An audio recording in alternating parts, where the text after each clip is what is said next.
استقبل وزير الدولة وزير الشؤون الخارجية والجالية الوطنية بالخارج والشؤون الأفريقية أحمد عطاف اليوم المبعوث الشخصي للأمين العام للأمم المتحدة إلى الصحراء الغربية ستيفان دي ميستورا الذي يزور الجزائر في إطار جولة يقوم بها في المنطقة.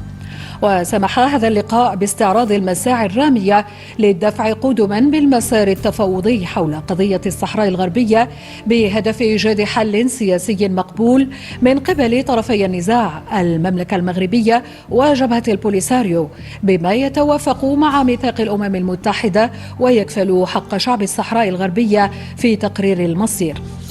وفي هذا الصدد جدد عطاف دعم الجزائر جهود الأمين العام للأمم المتحدة أنطونيو غوتيريز ومبعوثه الشخصي، منوها بأهمية الانخراط في التفاوض من دون شروط مسبقة وضرورة توفير الظروف المثلى من أجل أن تفضي المفاوضات المباشرة بين المملكة المغربية وجبهة البوليساريو إلى بلورة حل عادل ودائم ونهائي لقضية الصحراء الغربية.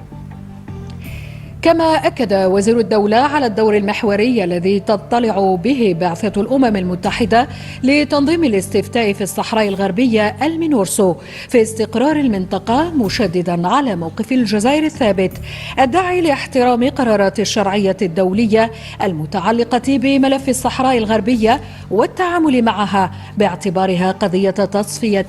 استعمار. سحب مجلس الأمن الدولي ملف الصحراء الغربية من واشنطن ومن الانفراد بالقرار حول مصير ومستقبل الشعب الصحراوي في خطوة تم وصفها بالنصر الدبلوماسي الكاسح للدبلوماسية الجزائرية والشرعية الدولية، أين جردت واشنطن من سلطة صياغة القرارات الأحادية المتعلقة بالنزاع في الصحراء الغربية في ظل المشاورات التي أعلنت عنها الإدارة الأمريكية بين طرفي النزاع في مدريد وواشنطن، إعادة قضية الصحراء الغربية إلى حضن الشرعية الدولية الجماعية وسحب الملف الصحراوي من أمريكا وإعادته لأروقة مجلس الأمن والجلسات العلنية والمغلقة، يعني سقوط المفاوضات الموازية التي حاول النظام المغربي أن يجعلها لصالحه بدعم أمريكي، كما يعني سقوط الأطروحات التوسعية للمخزن.